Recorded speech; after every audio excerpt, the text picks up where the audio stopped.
Yeah, my experience in Millersville was pretty dope. I was there for 5 years. So I did the victory lap. Um, Not that I failed any classes, but yeah. Well, they added like 2 education classes my last year. Yeah, so I had to take that extra, and then. But long story, they messed up my schedule. I had to take another class, but so I was there for 5 years.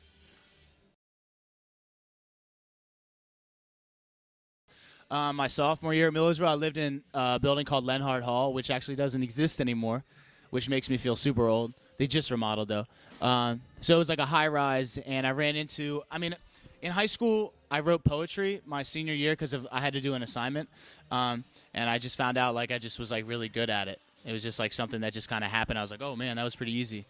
So that kind of translated into being in college. You're surrounded by so much music and culture that writing poetry just kind of translated into trying to write music. And then there was like a year I just had like a bunch of crappy lyrics in a notebook, and I didn't record anything. And then I ran into my now best friend. His name's Eric Fletcher. One of my best friends. His name's Eric Fletcher, and we started recording together. In Lenhart. So it kind of took off from there, and then, I mean, a bunch of hard work over the past 4 years and really not accepting the word no and improving between me and Eric. Now we have a full professional studio at his house, and here we are now.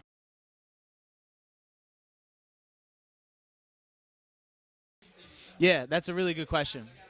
Yeah, it's something that it's a little weird at times just because it is kind of an odd combination being a teacher and a rapper at the same time.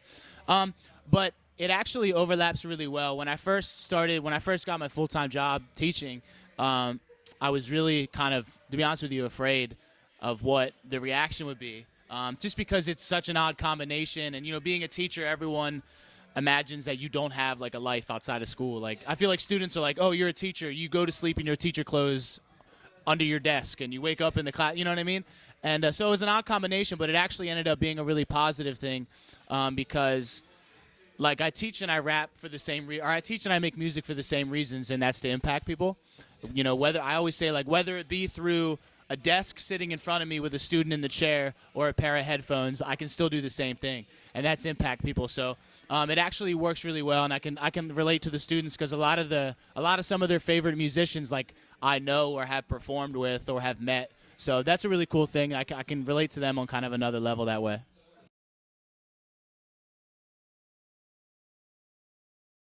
Basically, I had a song out from when I was in college. And when I first started teaching, I mean, it had like one too many expletives. It was like, a college type song. So I took it off the internet, but another channel had uploaded it, like re-uploaded it themselves. So it was out there. It had like 200 views. And a student found it, and like it kind of spread around to a couple different students. And I was like, shit, like I got to take this off. So like one parent called in about it. Was kind of a weird situation. Like one parent called in about it, and like my principal wasn't mad. She was just like, hey, like you got to take that off the internet. And I was like, oh, I thought I did, but it was uploaded somewhere else. So we got it offline, and everything was all cool. But yeah, it was a little bit. I was sweating bullets for about a week. I was like, man, like I hope this doesn't. That was like my worst nightmare. My worst nightmare is having to like choose between my passions, like teaching or music. I don't ever want to have to do that. So.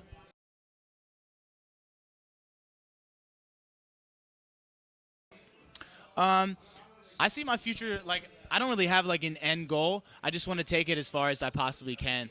Um, like I tell everybody all the time, and you probably saw it like trying to do sound check and stuff. Like I have a type of work ethic and a drive where it's like I'm almost like delusional. Like I can't like the word no is not an option. Like if someone's like, oh, like you won't be able to do that, or like, oh, well, we'd love to do this, or you could do that. Like it's going to happen. That's my mentality. Like whatever I'm going to do, it's going to happen. I don't know how it's going to happen. I don't know how long it's going to take, but it's going to happen. So like I have a delusional drive that way. So I feel like we're taking a lot of really good steps here, like early 2016, because 2015 we only put out like 2 songs, 2 videos, and we played like 1 show, and that was like I'm really like not happy with that. So 2016 we did like the name change. We like revamped ourselves, put out some new music, and we have a song coming out with Sammy Adams. We booked a mini tour, so we're on the right path right now, taking the steps. So we're gonna try to just tour, because one day, obviously, music being my dream job. I mean, I love teaching, and it's definitely equal, but like everybody, if you had the option to be a professional musician and tour the world, you would obviously want to do that. So I want to be able to live off my music and tour and stuff, and we're getting there. You know what I mean? Like I'm not anywhere close where I can live off my music, but we're getting there to where there's venues interested in us and wanting to book shows. So just taking it to the moon that way, and really no end goal, just take it as far as I possibly can and like take over the world.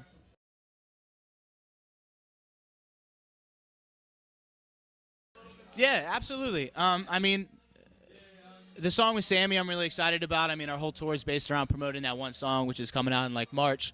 But in 2016, I mean, I'll definitely be collaborating with some other people. I mean, I'm not heavy on a lot of collaborations, but we'll definitely be collaborating with some people.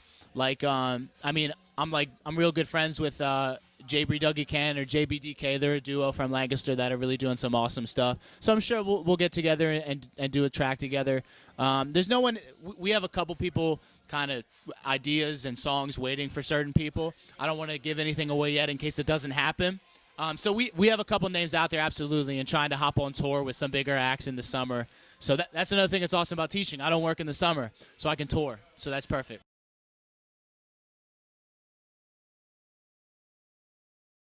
Yeah, absolutely. The tour is called the Bad Tour, and like I said, it's called the Bad Tour. It's in promotion for my new song called Bad, which we're actually doing tonight. That's featuring Sammy Adams, and we have 4 stops as of right now. So we're probably going to add more. We're probably going to add a second leg for late spring, early summer. But right now, we kick it off tonight in like what I consider my hometown. I mean, I grew up in Lebanon, but I became who I am, I feel like, in Lancaster, and met all my friends in Lancaster. So we're kicking off here at the Chameleon Club right now. We're backstage at the Chameleon Club. And then February 20th, we're going to be in Indianapolis, which I have a small fan base out there. I've been like dying to get out there for like a year and a half. So the fact that we could actually make it out there makes me super pumped. And then we're hitting Philadelphia March 5th at a place called The Fire. Indianapolis is at a venue called the Grove House. And then Philly, we're hitting a place called The Fire. And then we're hitting Cincinnati late March.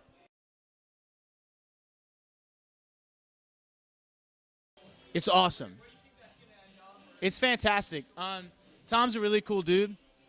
I mean, we've only met a couple times, but I can tell, like, he has that drive that I have that I was talking about. And they're doing, like, awesome stuff. And the fact that they're from Millersville, like, I know there's an act tonight, Tucker Ebersole. He's performing Tucker Ebbs, and he's from Millersville. And Quan Young Black is from Millersville. So I like to kind of – it's cool to keep it, like, home base, like, from Millersville. And it's cool to see people kind of chasing their dream. And, like, I remember being at Millersville having a dream and not knowing how to pursue it. And the fact that he's actually making it happen, and not just making it happen, but, like being very successful with it. So our sponsorship together, I mean, I don't see it ever really ending because we're both kind of rising synonymously, if that's the right word. But we're going to probably do a line with him. We spoke about trying to do some sort of clothing line with him, like a Michael Wavves signature line, which will be cool. So, I mean, he's sponsoring the whole tour, so any stops he can make, I'm sure he'll be there in Philly. I don't know about some of the farther out-of-state ones, but he's going to try to make any place that we can. But the sponsorship's awesome because he's just doing such great things, such positive energy, and a really, like, hungry person. And that's, like, I don't surround myself by lazy people. That's, like, a pet peeve of mine. If you're lazy, I'm not about it. I don't want to work with you if you're lazy. So the fact that he's driven and he's making his dreams become a reality, we click on that level. So he's an awesome dude. Arbiton's doing some great stuff. They have some sweet – I almost said – I guess I could swear. I swore already. They have some sweet-ass clothing, some dope-ass designs. So we'll be making a little announcement and throwing some of their clothing out tonight and at different spots throughout the tour to get the buzz going with them. But they're doing great stuff, and our sponsorship is going to be, you know, from now and far into the future.